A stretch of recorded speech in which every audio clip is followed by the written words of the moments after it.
Und wenn sie das aber nicht lernen können oder da die körperliche Grenze übergangen wird, weil wir Eltern sagen, nee, das geht jetzt nicht, du musst, dann verlieren natürlich auch die Kinder den Bezug zu sich. Dann entstehen diese Gedanken von, ich darf nicht Pause machen, ich muss funktionieren.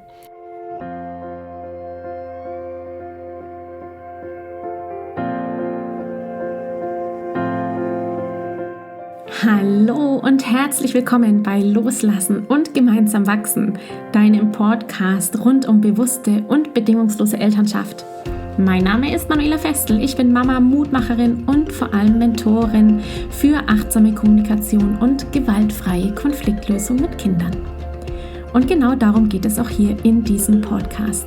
Ich zeige dir, wie du deinen Weg in eine bewusste, authentische und bedingungslose Elternschaft findest und Konflikte schließlich mit deinem Kind achtsam, respektvoll und gewaltfrei lösen kannst. Ganz ohne Schimpfen und Bestrafen. Bist du bereit? Na, dann lass uns loslegen. Hallo, schön, dass du da bist, hier in Loslassen und gemeinsam wachsen zu einer Episode, die gerade so oder das Thema so präsent ist in meinem Leben, dass ich mir gedacht habe, ich möchte mit dir darüber sprechen oder dir meine Gedanken dazu mitteilen, sowie meine erneuten Learnings, die ich dazu habe. Heute geht es um das Thema Pause machen, sich erlauben, langsamer zu machen. Vielleicht hast du mitbekommen, dass ich im Januar meine neue Community, meinen Ort Verbundensein ins Leben gebracht habe. Dieser Ort ist für dich als Mama, wenn du den Fokus wieder auf dich bringen möchtest. Also hier geht es um die Beziehung zu dir, wie du deine Träume und Ziele wiederfindest, dich wiederfindest, dein Leben wieder in die Hand nehmen möchtest, gestalten willst, den Stress und die Herausforderungen, die du hast, anschauen und reduzieren willst und eben wieder zu dir finden möchtest. Und verbunden sein ist schon so lange in meinem Kopf und auch in meinen Plänen natürlich für mein Unternehmen mit meinem Team. Doch dass es jetzt da ist, war dann im Jahr November und Dezember tatsächlich eine Gefühlsentscheidung. Aus unternehmerischer Sicht war es eigentlich eine Katastrophe, so spontan in Anführungszeichen die Pläne umzuwerfen und meiner Intuition zu folgen, weil es einfach ganz viel Chaos reingebracht hat und einen unglaublichen Workload im Dezember. Und es musste so sein und es durfte so sein. Es ist auch super gut geworden und ich bin sehr stolz darauf, dass ich da meinem Herzen gefolgt bin, auch wenn es tatsächlich viel war. Mit dem Ergebnis, jetzt im Januar, in den ersten oder in der zweiten Woche, dass ich gemerkt habe, wie unglaublich müde ich bin, wie unglaublich erschöpft ich bin. Und ich habe jetzt eben für dich hier zu dem Thema, warum es wichtig, Pausen zu machen, einfach mein Learning für dich. Ich habe noch ein paar andere Sachen, die ich dir jetzt gleich mitbringen werde, denn ich habe entdeckt, dass ich trotz der Müdigkeit natürlich, in Anführungszeichen, in dieses alte Muster reingefallen bin, das ich schon sehr gut von mir kenne, nämlich, dass ich mir nicht erlaube, Pausen zu machen, dass ich sehe, wie viele Dinge es zu klären gibt, im Hintergrund abzuarbeiten, in Anführungszeichen, Aufgaben umzuverteilen, neu zu strukturieren, einfach sehr viel an Aufwand und Arbeit im Hintergrund steckte. Und ich habe mich dann eben erwischt, wie ich vorm Computer sitze, das Wetter ist schön draußen und ich kam ins alte Muster rein. Alte Muster war, mein Handy liegt neben mir und ich lasse mich ablenken, obwohl eigentlich meine Regel ist, dass mein Smartphone, wenn ich im Büro bin, nicht neben mir liegt, sondern weit weg ist oder aus ist. Ich habe erwischt, wie ich mich nicht mehr konzentrieren kann bei der Arbeit, viele Tabs offen habe, viele Dinge gleichzeitig mache und nicht zu Ende bringe und eben total unproduktiv bin. Also quasi vorm Computer sitze und das Gefühl habe, ich arbeite die ganze Zeit, ich sitze quasi davor, aber ich bringe nichts zu Weg. Und ich hatte dann, als ich mich da so erwischt habe, meinem Mann eine Nachricht geschrieben und habe gesagt, ich bin so erschöpft. Und er meinte dann nur, geh raus und tank Sonne, beweg dich.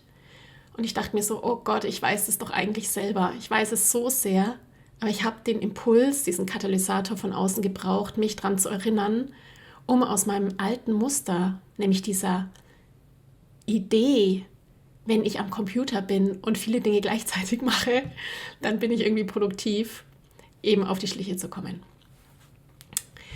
Ein zweiter Punkt, den ich just die Tage in diesem Zusammenhang beobachtet habe, war, dass ich mich mit Menschen unterhalten habe und ja, zurückkam zu dem Aspekt, dass wir sehr oft dazu neigen, unser Befinden, zum Beispiel ob ich müde bin, ob ich Schlaf brauche, ob ich Bewegung brauche, abgeben nach außen.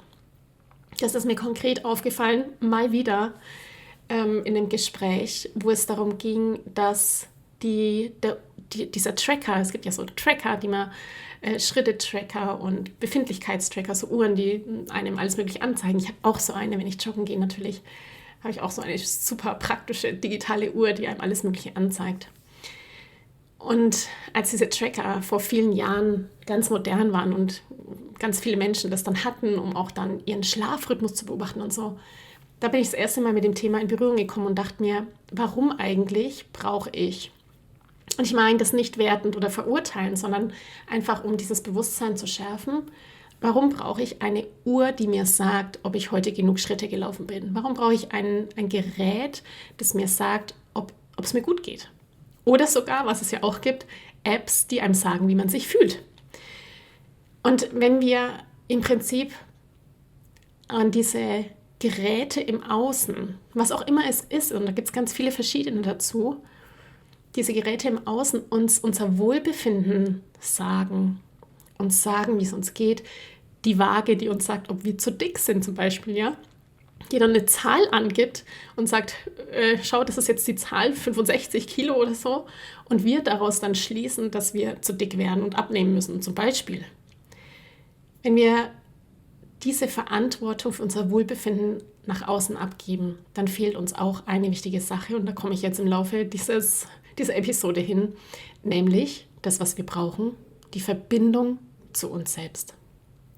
Die Verbindung zu unserem Gefühl, die Verbindung zu unserem Körper.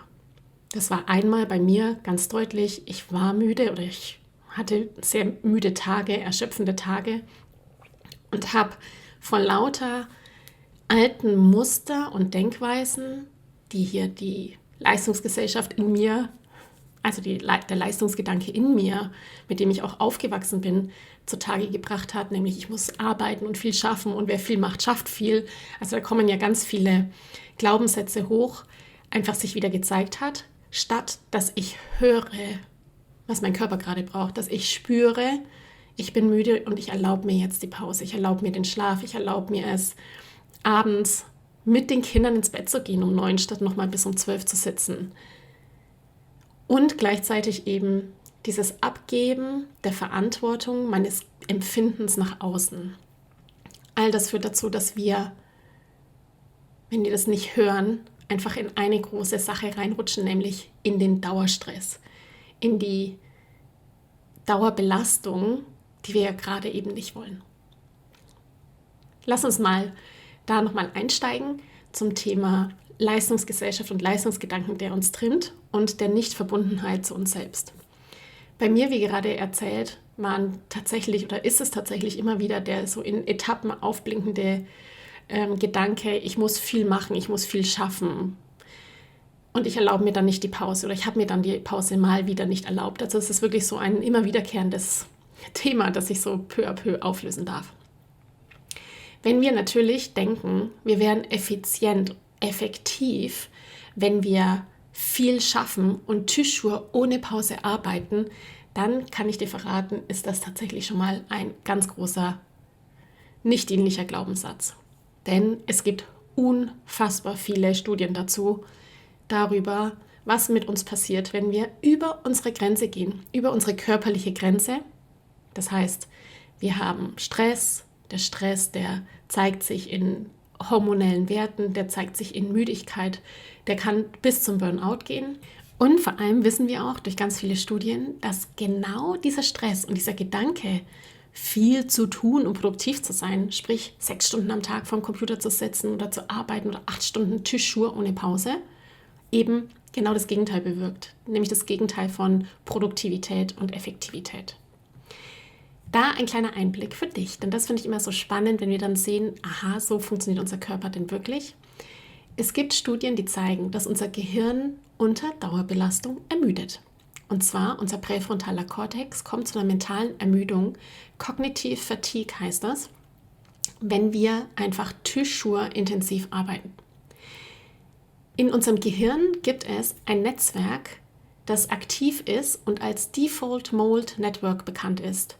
Und das wird aktiv, wenn wir Pausen machen. Das heißt, wenn wir lernen, Kinder, da komme ich jetzt natürlich gleich drauf, wenn unsere Kinder lernen, wenn wir aktiv sind, wenn unser Gehirn quasi die ganze Zeit arbeitet, dann braucht unser Gehirn Pausen, um das Verarbeitete gut als Netzwerk im Gehirn speichern zu können. Default Mode Network heißt das. Das spielt eine unglaubliche Rolle bei dem Thema Selbstreflexion, Kreativität und Problemlösung. Denn wenn wir diese fehlenden Pausen haben, das heißt die ganze Zeit arbeiten, ständig aktiv sind, dann unterdrücken wir diese Fähigkeit unseres Gehirns, das Gelernte zu verknüpfen, was dann langfristig unsere Denkfähigkeit und Kreativität beeinträchtigt. Das heißt, auch hier richtig effektiv und produktiv sind wir, wenn wir regelmäßig im Alltag nach Anstrengung Pausen machen. Natürlich gibt es da verschiedene Techniken, ja, Pomodoro-Technik, dass man nach 90 Minuten zum Beispiel eine Pause macht, 10 Minuten und meditiert zum Beispiel. Diese Techniken, die sind unerschöpflich. Also es gibt ganz viele und für dich ist es auch ganz wichtig zu entdecken, was dir dienlich ist, welche Art von Pause dir hilft. Nichtsdestotrotz, der Glaube, wenn wir viel leisten, die ganze Zeit aktiv sind, dann schaffe ich mehr, ist ein Irrglaube. Das bringt uns tatsächlich überhaupt nicht weiter. Ein weiterer Punkt, der mir wichtig ist für dich, denn was wir als Frauen so oft vergessen, ist, dass wir dem weiblichen Zyklus, ich sage es mal so, unterworfen sind.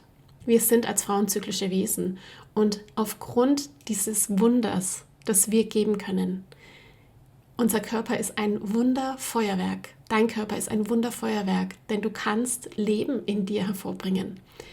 Und dass du einen Zyklus hast, ist ein unfassbares Geschenk. Das ist das größte Geschenk der Natur.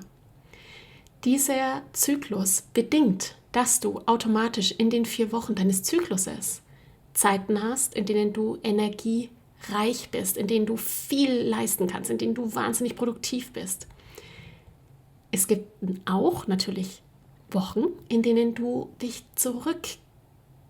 in dich kehrst, wo du ganz tief, und ich spüre das so sehr, also es ist wirklich ein sich mit sich verbinden, deswegen gibt es auch Verbundensein, damit es so wichtig ist, dass wir uns wieder mit uns verbinden, mit unserem Körper und mit dem, was in uns lebendig ist.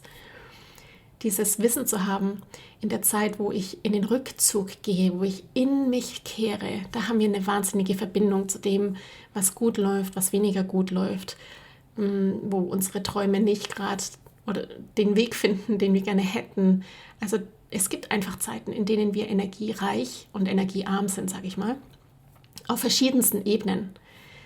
Wenn wir in den Rückzug gehen in unserem Zyklus, wenn wir in diesen 2 Wochen sind, wo wir im Außen weniger sichtbar sind vielleicht oder müder sind, da passiert gleichzeitig aber auch eine energievolle Zeit in uns drin, weil wir eben so einen starken Bezug zu uns finden.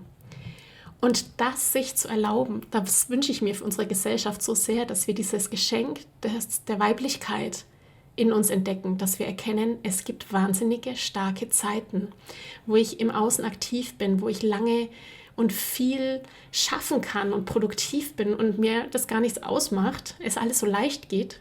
Und es gibt eben auch Zeiten des Rückzugs. Und das so anzunehmen, dass unser Körper so funktioniert, wie er funktioniert. Und das zu spüren, jetzt komme ich wieder drauf zurück, das zu spüren, was gerade in mir ist, statt auf meine Uhr zu gucken, die mir heute sagt, wie ich mich fühle oder mir sagt, ob ich Bewegung brauche oder nicht oder ob ich mal atmen soll oder nicht, sondern wieder den Bezug zu sich zu finden, finde ich so, so wichtig. Denn nur du kannst das wissen, was du gerade brauchst. Nur du kannst fühlen, was sich gerade gut und richtig für dich anfühlt. Nur du weißt, wenn du in den Spiegel schaust, ob es dir gut geht, wenn du deine Augen anschaust, wenn du dein Gesicht anschaust, wenn du deinen Körper anschaust und dich spürst, was du brauchst, ob du Bewegung brauchst oder eher ein Sofa und ein Bett. Das Ganze zieht sich natürlich einen Schritt weiter, denn du bist ja Mama. Und wenn ich jetzt so denke, ich bin ja auch Mama von 2 Töchtern, ich möchte gerade meinen Töchtern, weil sie auch Frauen sind, genau das vorleben. Ich möchte ihnen zeigen, wie wichtig es ist, dass sie sich achten als Frau und eben nicht das Frausein abgewertet wird mit, oh, die hat ihre Tage und jetzt hat sie wieder schlechte Laune, sondern dass das angenommen wird als unfassbares Geschenk der eigenen Verbundenheit zu sich selbst. Das ist der erste Punkt. Und der zweite Punkt, wenn du zum Beispiel Jungsmama bist oder einen Sohn hast, auch der muss lernen können von einem Vorbild wie dir und seinem Papa, dass es richtig ist, Pausen zu machen, dass es wichtig ist, auf seinen Körper zu hören, genau hinzuspüren, ob heute ein guter Tag ist für Sport, ein guter Tag ist für Schule. Just dazu tatsächlich, während dem, was hier bei mir so passiert ist, habe ich das bei meiner Tochter beobachtet, die in der Früh gesagt hat, sie ist heute so müde. Und auch hier kam ich dann ins Gespräch mit meinem Mann und wir haben so darüber gesprochen, wie krass es eigentlich ist, dass Kinder so oft funktionieren müssen, dass man ihnen eigentlich nicht erlaubt, mal einen Tag frei zu machen oder generell es eher schwierig ist für Kinder, wenn sie in die Schule gehen und einfach so in diesem Funktionsmodus sind in der Welt, wie es halt sein muss, dass sie einfach funktionieren sollen. Die müssen dann in die Schule und sollen das machen und dabei haben sie auch das Recht, Pausen zu machen. Und wenn sie das aber nicht lernen können oder da die körperliche Grenze übergangen wird, weil wir Eltern sagen, nee, das geht jetzt nicht, du musst, dann verlieren natürlich auch die Kinder den Bezug zu sich. Dann entstehen diese Gedanken von, ich darf nicht Pause machen, ich muss funktionieren. Und das möchte ich natürlich auch hier mit meiner Arbeit genau in die andere Richtung bringen. Das möchte ich verhindern. Ich möchte hier so sehr ein Bewusstsein schaffen, dass auch unsere Kinder das Recht haben, sich zu spüren und Stopp zu sagen, wenn es zu viel ist. Und dazu brauchen sie eben uns Eltern. Sie brauchen uns Eltern, die selbst ein gutes Gespür haben zu ihrem Körper, wann es wichtig und richtig ist, langsamer zu machen, sich eine Pause zu gönnen, Strategien auch anzueignen im Alltag, sich das zu trauen und zu sagen, okay, ich erlaube mir das jetzt, zum Beispiel als Werkzeug, als Tool, dass ich, wenn ich zu Hause bin und arbeite, mir alle 90 Minuten einen Timer stelle und 10 Minuten Pause mache, 10 Minuten meditiere, 10 Minuten spazieren gehe. Das ist ja mein absoluter Gamechanger. Ich liebe es, rauszugehen und diese Verbindung zur Natur zu haben, die frische Luft zu atmen, auch wenn es draußen kalt ist und der Schnee liegt und es hat minus 15 Grad, einfach diese Frische und also ich finde, die beste Pause ist tatsächlich der Spaziergang in der Natur. Und da den Kindern eben vorzuleben, schau, das sind die Möglichkeiten, die es gibt, das sind die Werkzeuge, die ich habe und die empfehle ich dir auch. Wenn wir zusammen mal lernen müssen und es ist gerade viel, dann stellen wir uns einen Timer und dann hören wir auf. Und ab und zu atmen wir ganz tief ein und machen eine 60 Minuten Atempause. Und dann machen wir weiter. Und wir trinken viel Wasser dabei oder heißes Wasser, einen Tee dazu. Dass sie einfach sehen, es gibt Möglichkeiten, sich zu helfen und es ist auch wichtig und richtig, sich zu erlauben, dem Gehirn eine Pause zu machen, den Default Mode Network zu aktivieren und das Gelernte so leichter zu verarbeiten.